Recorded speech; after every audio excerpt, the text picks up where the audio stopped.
Demonyong ama po yan. Anak mo, sariling anak mo, hahalayin mo. Dapat po yung ama po, huwag nang umakyat sa bahay ni Kulot. Kabarangay ko ito. Usaping barangay ito, mga kaibigan. Pupunta ko bukas sa barangay. At ilapit ko ito. Na huwag nang umapak sa bahay nila yung ama. Yung matugang ama, huwag nang lumapit, huwag nang tumuntong. Kapag tumuntong dyan, ipapahuli sa pulis. Matik ko, papakulong po natin. Sa ama nilang batugan.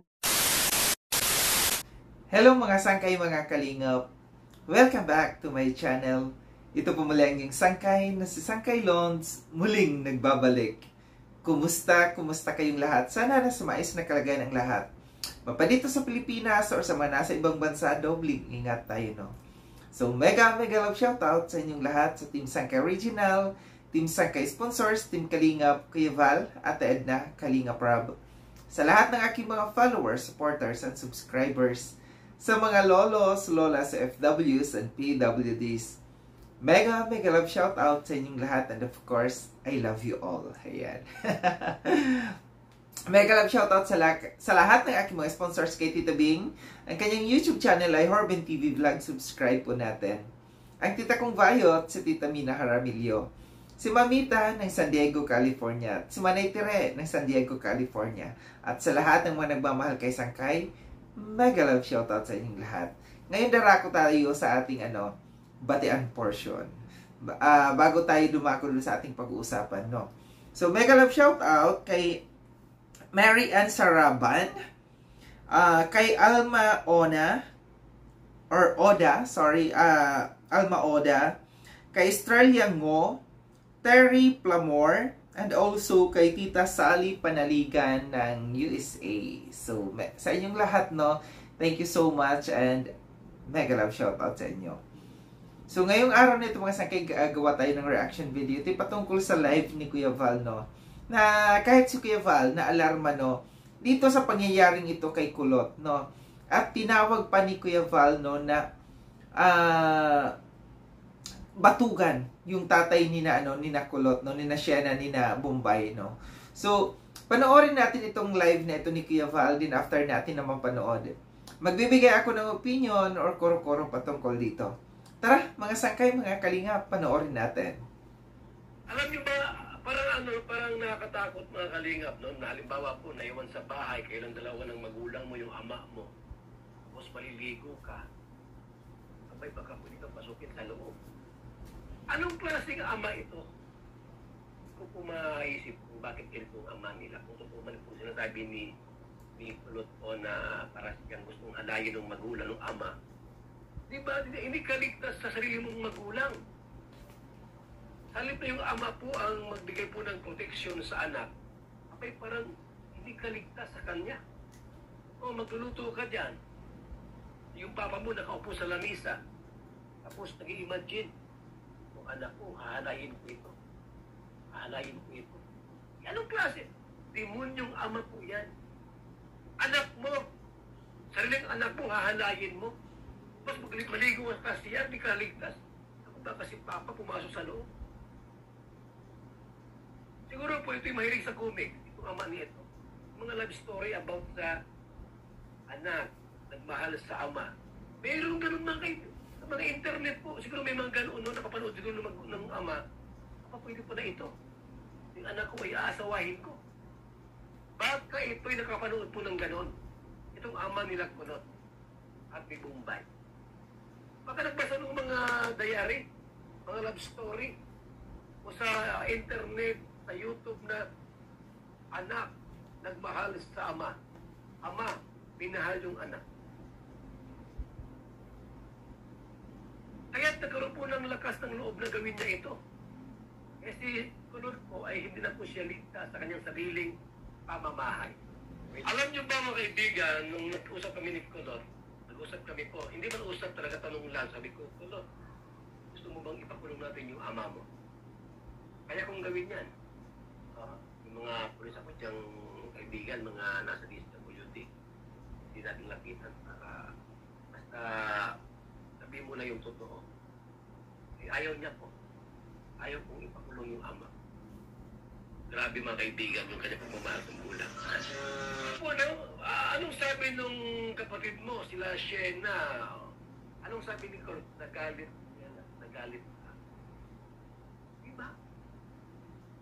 nagalit sa ako.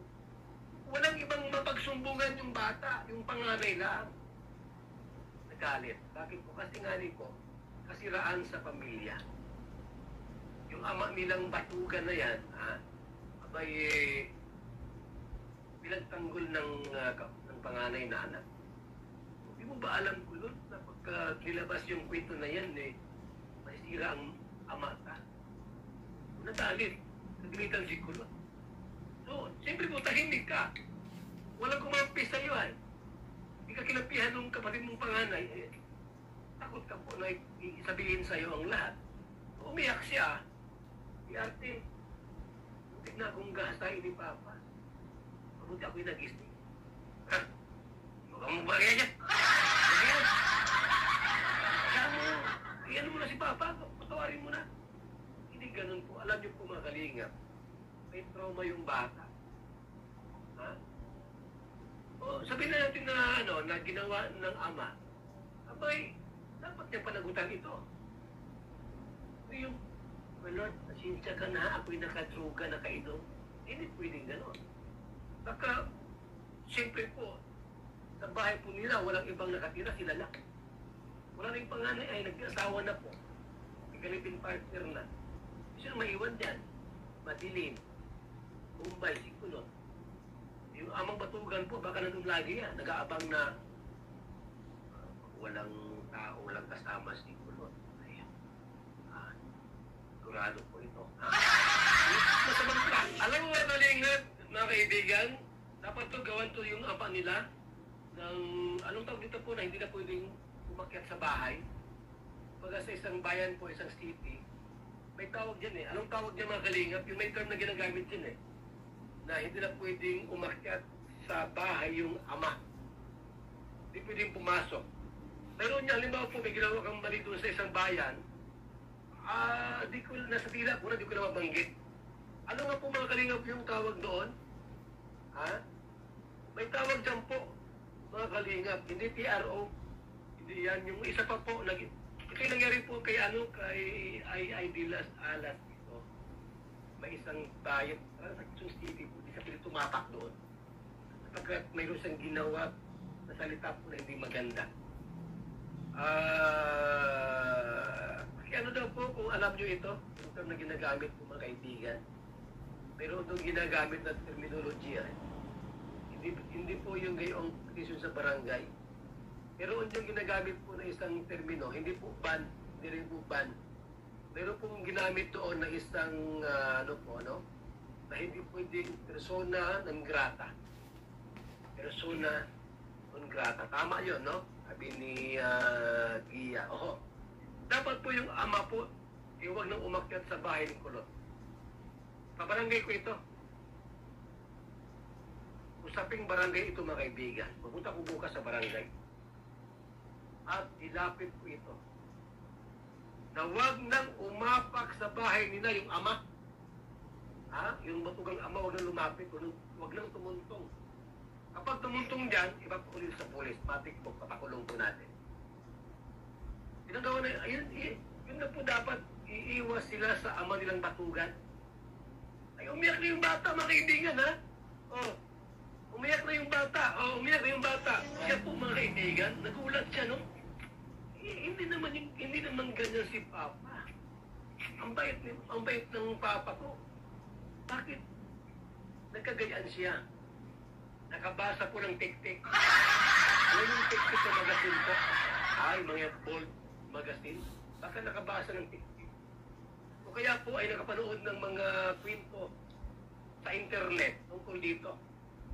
Yung wala itong asawa ay may balo. Kailan po, bakit doon sa anak? Ang daming pukpuk dyan sa bantag. Ang daming ng mga babae, na pwede mong gamitin. 150 lang pati. 150 lang. Short time, 150 pesos. Bakit sa anak pa? Ang tanong ko dito. Diba? Bakit sa anak pa po, mga kaibigan? Yung mata po sa kakaiyak. Ramdam ng bata yung bigat ng kanyang dinadala. Kasi nga, hindi hindi niya po ubos maisip bakit ginawa ni Papa ito sa atin. Parang magwanan-unuan kayo. Anak mo baga ako? Bakit mo ako gustong halayin? Mabuti pa't nagising ko ako. Ang kapal ng mukha! Wala ka sa akin. Ako maghabol sa'yo. Ha? Habulin kita. So dito po mga kaibigan, hindi mo pwedeng magsinungaling dyan po si Siena. Ay si Kulot. Hindi mo dyan pwedeng sabihin po na si Kulot po ay nagsinungaling. Oo. Ha? Mahirap paniwalaan po na si Kulot ay nagsinungaling dito. Mahirap po. Na si Kulot po ay nagsinungaling sa lahat ng kanyang mga sinasabi. Umiyak nga siya eh. Diba? Umiyak nga po si Kulot. Sapagkat sariling ama po ang gustong humalay sa kanya. E anong sagot nung ano? Ay, Klaro age ni Kulot. Klaro daw nila. Upload po. Pero yun mo. Nangako kay Papa. Hindi ka naawa kay Kulot. Ang tanong natin po mga kaibigan.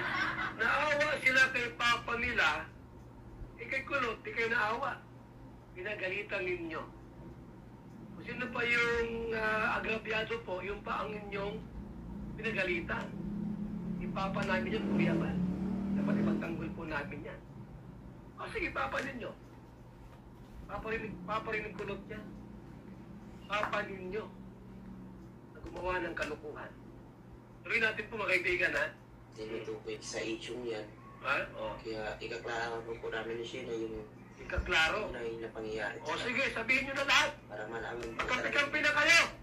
Kasi naawa kami, Papa. Kagabi, pumunta kami sa bahay alas 10 ng gabi. Punta po kami doon. Nag-chat sa akin si Kulot, sige daw ang iyak. Papa. Pati si Napanood daw po yung video. Papa na iyan po sa lugar nila. Dapat lang mahiya ang Papa mo. Ano gumawa ng kalukuhan? Papa. Naawa din po kayo sa kanya. Naawa rin kayo. Kay Kulot, di kayo naawa. Inaawin nga po ni Madeline kagabi si Kulot. Sabi niya ay, linawin mo kasi yung yung kwento mo. Kawawa man si Papa, siya ang naliliin. Tapos ang sabi, Lilinawin natin lahat yan. mag-explain siya nung nangyari. Yun, Para explain. maliwanag. Sabi po ni Papa, hayaan mo na kung yun ang nila, yun ang iniisip nila. Aba, Pero sabi ko kay Papa, hindi malilinawan hanggat hindi siya nagsasalita, bigay ng kulungto. Pero pipilitin ko po siyang huwag siyang mahiya kasi nahihiya na siya ay. ako ang pipilit dyan mga kaibigan. Kapatid niya, yung Ako ang pipilit dyan sa ama na yan. Kapabarangay ko yan ay. Bukas, mga nyo ako. Malay pa ko bukas. Kapabarangay ko talaga yan. At doon niya sabihin lahat. May isa ng tawag kay Kulot. Ngayon humingi tawag, hanggang pulis. Sama-sama kayo. Oh. Kasi po, pag yan ay totoo, pwede niyang ulitin ulit. Dapat po, umalis siya sa bahay nila. Right now! Ha? Ganon. Ibalita mo ano? Umalis siya dyan. Kasi pag hindi siya umalis, ulitin ulit niya, magmali tayo, na-rape na yan, si Kulot. Totoo yan! Totoo yan! So yun mga sangkay, mga kalingap, at tinapanood na yung live ni Kuya Val patungkol dito na isa din si Kuya Val na hindi nagustuhan itong pangyayaring ito no, na nangyari dito sa kay Kulot. No? Sabi nga ni Kuya Val ang kanilang amang batugan, which is true. No? Marami akong mga nabasa ng mga comments no, na yung sinasabi nila na kung yung isang tao halimbawa yung magtatay, yung anak, kagaya kay Kulot at saka yung tatay niya, kung walang mali siya, yung walang mali siya, no, diba normal, no, sa ama na kahit dalaga na yung mga anak, pinata na, niyayakap, hinahalikan, walang mali siya. Kasi ama't mag-anak, magtatay sila. Pero dito, no, sa nangyaring ito kina Kulot at saka alam natin na merong mali siya, no, sa ginawa ng tatay niya kasi hindi mararamdaman ni Kulot kung walang mali siya. Kung halimbawa man, sinasabi na merong natabig lamang siya, hindi yun mararamdaman ni Kulot, no? Na walang mali siya. So, ibig sabihin, naramdaman ni Kulot na merong mali siya ang paghawak sa kanya ng kanyang ama. Kasi sabi parang hinipuan, no? So, maganda yung ito, no, na nandiyan dyan si Kuya Val na action. Sabi nga ni Kuya Val, no, kailangan umalis diyan yung tatay nila kasi baka mangyari ulit. Baka gawin at gawin lamang ng tatay niyang ito. Kung wala pang nagagawang nangyari dito sa kay Kulot, no, baka dumating ang araw na meron nang mangyari, no? Kasi si Kulot hindi hindi nagsasalita, pero ramdam natin na merong nangyari dito, no? Gaya sabi ni Kuya Val, pinoprotektahan kasi mahal nila kailang tatay. Pero meron bang isang ama na gagawin yung ganito kung matino ang pag-iisip ng isang ama, di ba? Malamang kasi alam natin na nakulong na ito dahil sa drugs, no, nung unang-una. Kasi naglipanan na naman ngayon yung mga gumagamit ng mga ipinagbabawal na gamot, di ba? So malamang yung tatay nila gumagamit na naman, sabi nga ni Kuya Val, batugan na nga, wala nang ginagawa, pasaway pa, purwesyo pa sa pamilya, di ba? So, makapal talaga ang pagmumukha ng tatay na ito. Wala sa ang utak niyan wala na. Wala na sa ayos yung utak niyan. So, tama lang yung desisyon, no, na ipabarangay, no? At yung sabi ni Kuya Val na persona non grata, siguro hindi yun yung tama na na persona non grata.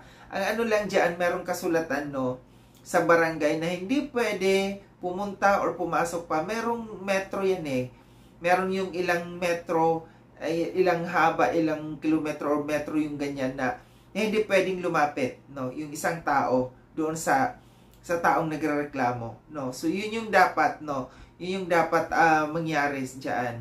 Dapat lang na umalis na yung tatay nila. Ang hindi ko rin nagustuhan dito sa kay sa kay Shena, kasi kumampi doon sa tatay niya.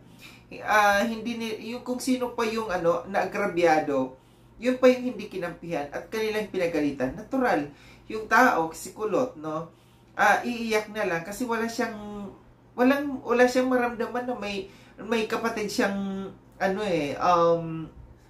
nagko-comfort sa kanya, no, parang kapatid na kakampi sa kanya kasi naramdaman niya na ang kanyang mga kapatid naniwala doon sa kanilang tatay, di ba? Di ba sabi nga ni Kulot, pinagalitan pa siya ni Madeline, no? So pangit yung ganung na mga kapatid, no, na naniwala ka agad kasi lalo na yung live-in partner dito ni ni Shena na naging epal ang dating niya talaga dito, no, na feeling niya nandoon talaga siya sa actual, sa mga pangyayari na sinasabi na alam nila ang katotohanan, no.